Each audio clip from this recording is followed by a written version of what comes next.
Eh, a comienzo de las primeras clases se nos preguntó por qué la materia se llamaba Problemáticas y Perspectivas Pedagógicas. Entonces nos pusimos a pensar entre todos, bueno, ¿por qué se llamaba de esa materia? Y llegamos a la conclusión que la manera en cómo nosotros como docentes vemos la educación es la manera en cómo nosotros vamos a tomar decisiones cuando seamos docentes. Lo primero que vimos fueron 3 teorías que explican la relación entre la sociedad y la educación. Una teoría que vimos fue esta, el optimismo pedagógico, que consistía en que la sociedad estaba unificada, lejos de tener conflictos y problemas, era una sociedad donde permanecía la igualdad y el autodominio y la tranquilidad y la paz. Entonces, la educación en esa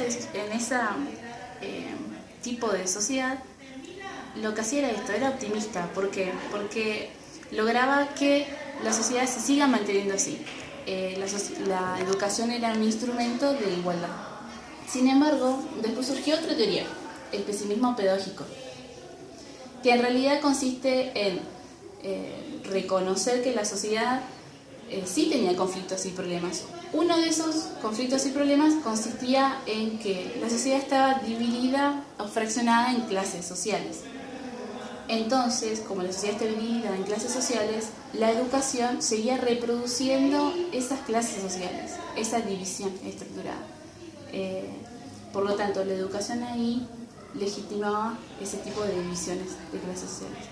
Sin embargo, con el tiempo surgió el optimismo pedagógico moderado. ¿Por qué se llama optimismo pedagógico moderado? También, junto con el pesimismo, son teorías críticas, porque critican el tipo de sociedad. El optimismo reconoce que la sociedad está dividida en clases sociales, por eso lo toma del pesimismo, es crítica. Pero sin embargo, no es pesimista, es optimista. ¿Por qué? Porque dice que la educación puede ser la palanca de cambio que justamente modifique esa división de clases sociales que se encuentran en la sociedad.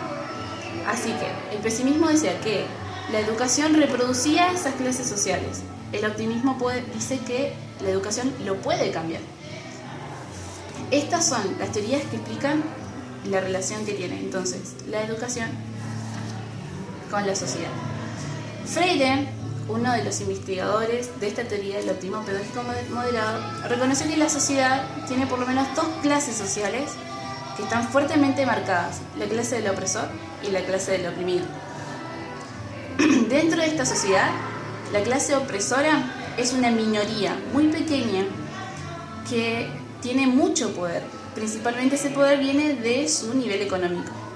El oprimido es todo el resto de la sociedad que justamente están oprimidos bajo los opresores. Esta relación, Freire dice que es violenta. ¿Por qué es violenta? Porque el opresor ve al oprimido no como una persona, sino como un objeto. Un objeto que lo explota, lo exprime para poder crecer, obviamente, en sentido económico. ¿Por qué esta relación es violenta? Porque tiene que ver con la posicionalidad que tiene el opresor ante la diversidad. La diversidad, decía Frema-Saglia, que es la variedad en todos sus sentidos.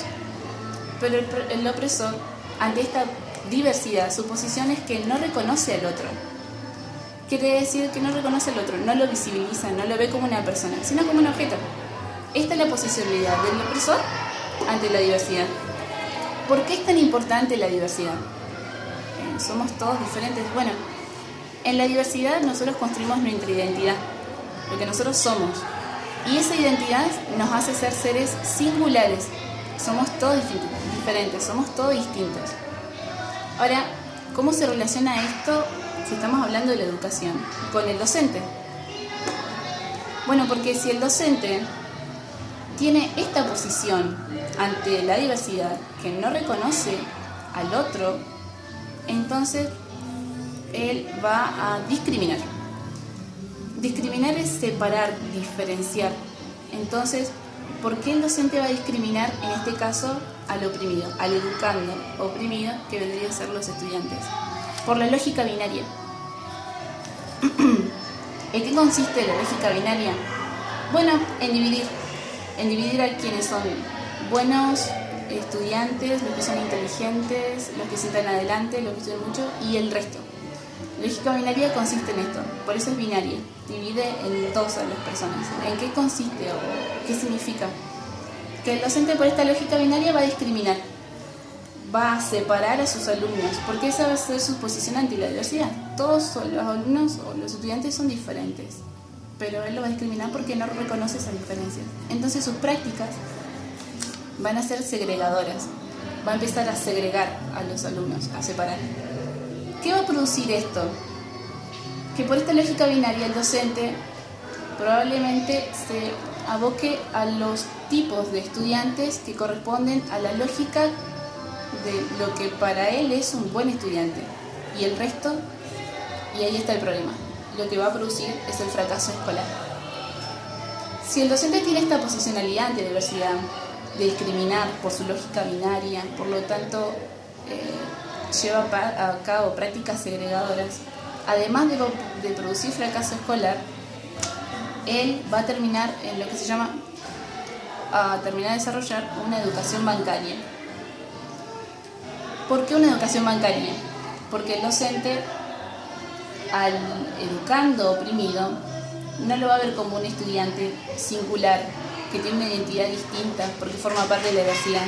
Como no lo reconoce, esta educación bancaria va a consistir en que él, al educando oprimido, lo vea como un archivador.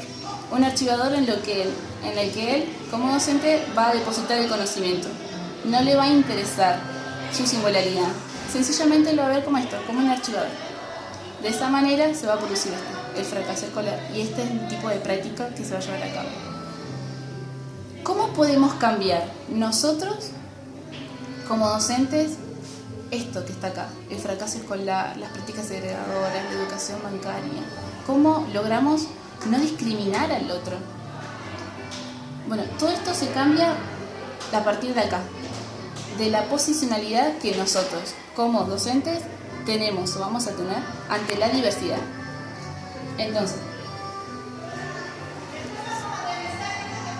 si nosotros como docentes a la diversidad la consideramos como parte de la heterogeneidad, entonces es probable que nosotros nos discriminemos. ¿Por qué? Porque entonces no vamos a ver a los estudiantes como archivadores, sino vamos a reconocer sus singularidades, sus distinciones, sus capacidades diferentes, todas sus habilidades. Entonces vamos a pensar que ellos forman parte de esto, ¿no? Su diversidad consiste en esto, en que ellos forman parte de la heterogeneidad. ¿Cómo logramos salir de esta posición a esta? Bueno, lo logramos mediante la praxis. ¿La praxis en qué consiste? Consiste en la acción y en la reflexión. ¿Por qué la reflexión? Para reflexionar en todas nuestras prácticas. Si nosotros reflexionamos en nuestras prácticas, entonces, lo que nosotros hagamos en el aula va a ser diferente. Eso va a consistir en la acción. Si nosotros reflexionamos mucho y no hacemos, o hacemos poco, eso va a caer en el activismo. Pero si nosotros hacemos mucho y no reflexionamos en nuestras prácticas, eso va a caer en el verbalismo, en la sola palabrería. Por eso es importante la praxis de cada una de nuestras acciones, para poder analizar o ver qué posicionalidad tenemos ante el otro. Si nosotros logramos esto, ver a la diversidad como parte de la heterogeneidad, entonces nuestras prácticas no van a ser segregadoras. ¿Por qué no van a ser segregadoras? Porque nosotros no vamos a tener una lógica binaria, no vamos a dividir a la clase, a los estudiantes por esta lógica binaria, porque vamos a reconocer que todos son distintos y eso no es bueno ni malo, forma parte de lo humano. Entonces la lógica binaria ya no la vamos a utilizar. Entonces no vamos a producir fracaso escolar y por lo tanto tampoco vamos a caer en una educación bancaria. ¿Qué vamos a desarrollar entonces? Una educación que es liberadora. Bien, pero ¿qué pasa con esto? ¿Sigue siendo opresor oprimido una relación violenta? No, ya no es más así. El docente ya no pasa a ser un opresor, pasa a ser un liberador. Y el oprimido, el educando oprimido, ya no pasa a ser un oprimido, o un archivador, sino pasa a ser un educando libre. Pero el docente siempre tiene que estar por arriba del educando, del estudiante. ¿Y qué pasa si lo hacemos al revés? ¿Qué pasa si el educando va arriba y el liberador como profesor, como docente, va abajo? ¿Por qué esto? Porque en la educación liberadora, la liberación, no lo podemos hacer solos. Nosotros no nos liberamos nosotros, solos. Necesitamos al otro. Por eso no hay un nosotros sin los otros. No puede haber un educando libre si no hay un liberador. Y no puede haber un liberador si no hay un educando libre. Esta relación tiene que ser igual, equitativa. ¿Cómo se produce esto? Porque ya no es una relación violenta.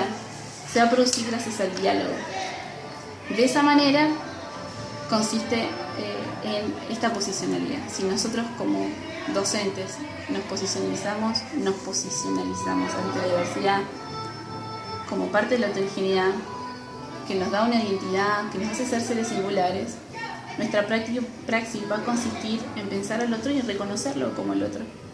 Nuestra educación va a ser liberadora y esta relación con los estudiantes va a consistir en el diálogo.